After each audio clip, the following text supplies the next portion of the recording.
Antes de começarmos a análise das 3 questões, eu vou te acompanhar para entender, de forma clara e objetiva, como funcionam as principais espécies tradicionais de obrigações no direito civil. Vamos estudar juntas cada caso, sempre aplicando a lei, a doutrina e a interpretação correta das situações apresentadas. Preste bem atenção, porque agora começa a nossa jornada pelas obrigações, de dar, de fazer e de não fazer. Questão 1. Espécies tradicionais de obrigações. Lucas firmou contrato com Júlia, comprometendo-se a entregar um cavalo escolhido pessoalmente por ela ao visitar seu aras, em até 30 dias. Antes da data marcada para a tradição, o cavalo morre em um acidente causado por uma descarga elétrica durante uma tempestade. Percebe-se que Lucas não teve culpa pelo ocorrido, tendo adotado todos os cuidados necessários para proteger o animal. Júlia, inconformada, exige o pagamento do valor correspondente ao cavalo, alegando que Lucas deve arcar com a perda do bem. Com base na classificação tradicional das obrigações, assinale a alternativa correta. A. A obrigação de Lucas se mantém, por isso deverá este entregar outro cavalo similar para Júlia e arcar com indenização por perdas e danos. B. Lucas deverá entregar outro cavalo de mesma espécie e valor, pois a obrigação de dar coisa certa aceita a substituição da coisa.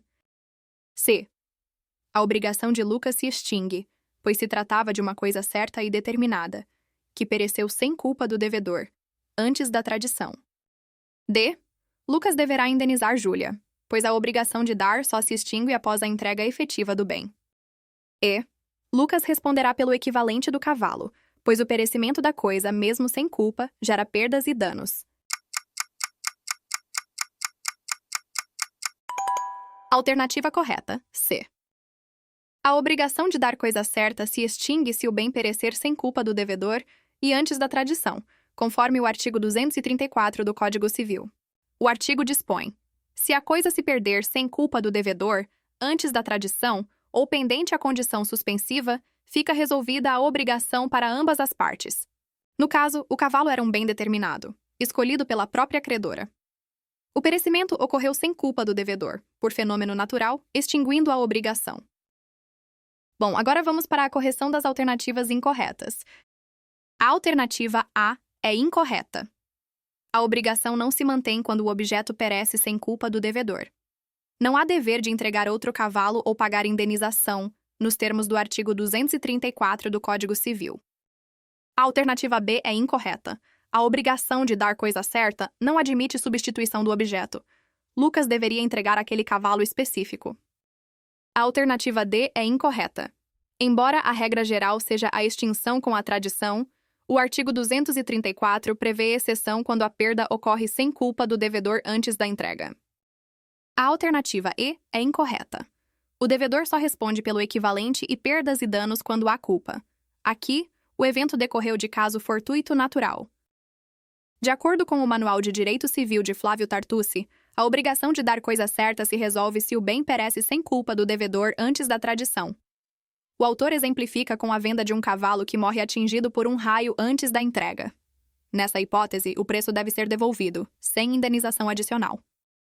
A jurisprudência analisada discute caso fortuito e força maior em contratos agrícolas, destacando que eventos climáticos previsíveis não excluem a responsabilidade do devedor. A decisão reforça que, quando há culpa ou previsibilidade do risco, mantém-se o dever de indenizar, diferentemente do caso de Lucas, onde o evento foi inevitável e sem culpa. Conclui-se que, por se tratar de obrigação de dar coisa certa, o perecimento do bem sem culpa do devedor, antes da tradição, extingue a obrigação. Questão 2. Obrigação de dar coisa incerta. Mateus assinou com Bruna um contrato particular de compra e venda de 10 toneladas de soja, pelo valor de R$400 mil. Bruna pagou o valor integral conforme combinado. Antes da entrega, Mateus informou que a soja armazenada em seu galpão foi perdida em Miranda e recusou-se a entregar o produto, alegando que não possui mais o que fornecer. Diante da situação, Bruna busca orientação jurídica para obrigar Mateus a cumprir a prestação contratual. Considerando o caso apresentado, qual é a natureza da obrigação assumida por Mateus? A.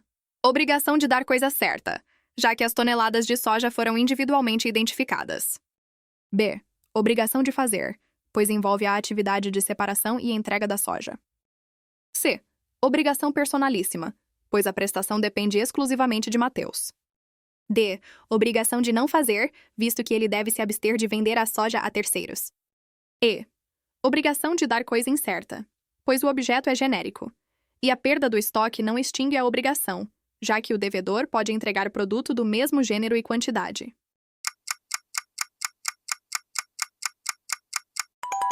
Alternativa correta E. A soja é bem genérico e fungível, determinado apenas pelo gênero e pela quantidade, sem individualização no contrato.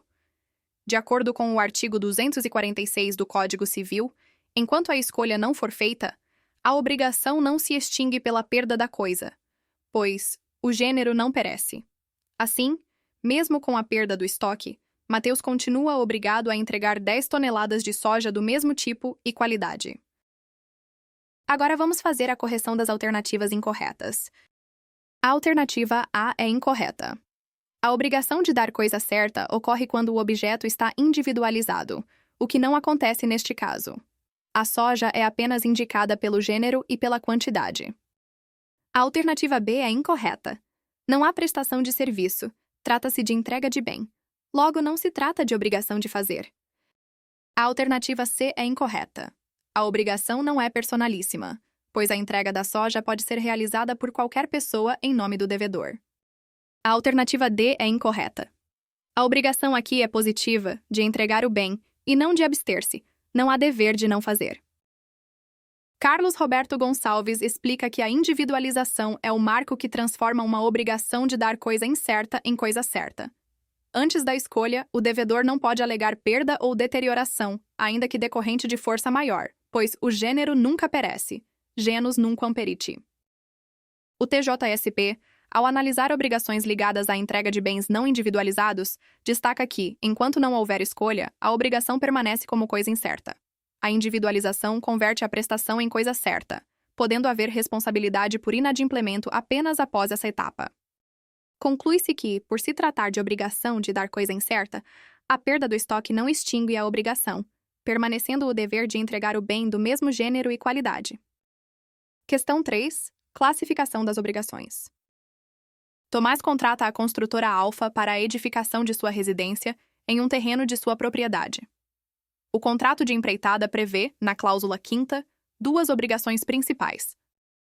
A obra deverá ser concluída e entregue, com as chaves, no prazo máximo de 12 meses.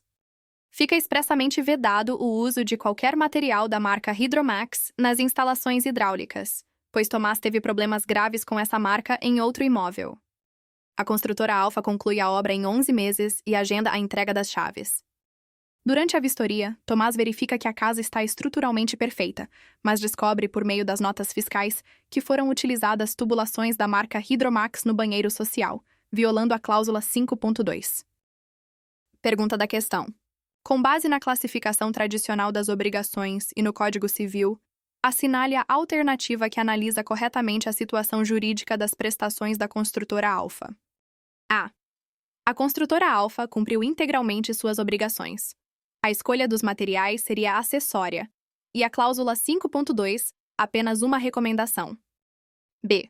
A construtora Alfa cumpriu a obrigação de fazer e a obrigação de dar, mas inadimpliu especificamente a obrigação de não fazer. Abster-se de usar material Hydromax. C.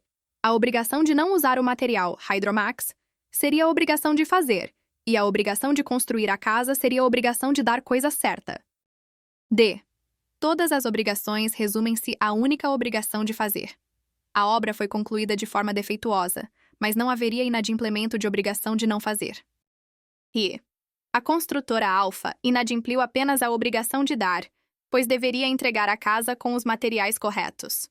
A obrigação de não fazer seria parte da obrigação de dar. Alternativa correta. B. O caso envolve 3 modalidades clássicas de obrigação. Edificar a obra é obrigação de fazer, conforme artigo 249 do Código Civil. Entregar as chaves e a posse do imóvel pronto configura a obrigação de dar, nos termos do artigo 233. Já a abstenção de utilizar material Hydromax constitui obrigação de não fazer, definida no artigo 250. O inadimplemento ocorreu especificamente na obrigação de não fazer, pois a construtora praticou o ato que se obrigou a evitar, conforme artigo 251 do Código Civil. Muito bem! Agora vamos fazer a correção das alternativas incorretas. A alternativa A é incorreta. A cláusula 5.2 não era recomendação, mas obrigação negativa com força contratual. A violação configura inadimplemento. A alternativa C é incorreta. Abster-se de usar material é obrigação de não fazer, não de fazer. Construir é obrigação de fazer, não de dar coisa certa. A alternativa D é incorreta. Embora o contrato seja unidade, as prestações têm análise autônoma para fins de adimplemento. Violação de obrigação de não fazer gera consequências próprias. A alternativa E é incorreta. A obrigação de dar foi cumprida. O problema está na execução da obra, que violou uma obrigação de abstenção. Segundo Flávio Tartucci, obrigação de dar envolve entrega de um bem. Obrigação de fazer exige prestação material ou imaterial. E obrigação de não fazer impõe abstenção do devedor. A violação da obrigação de não fazer gera responsabilidade, podendo exigir desfazimento do ato e indenização por perdas e danos, conforme artigo 251. A jurisprudência brasileira analisa com rigor o descumprimento de obrigações de não fazer, especialmente quando pactuadas expressamente em contratos. Precedentes do STJ reconhecem que violar cláusula de abstenção configura inadimplemento contratual, permitindo rescisão, multa e perdas e danos. Conclui-se que, embora a obra tenha sido concluída no prazo, houve inadimplemento contratual na obrigação de não fazer, pela utilização do material expressamente proibido. Com isso, finalizamos a análise completa das 3 questões sobre as espécies tradicionais das obrigações. Perceba como cada situação prática exige atenção ao tipo de prestação envolvida: a entrega de um bem, a execução de uma atividade ou a abstenção de um comportamento. O direito civil sempre oferece o caminho correto, desde que analisemos com calma os fatos, a lei e a classificação adequada das obrigações. Obrigada por acompanhar este estudo comigo. Até a próxima!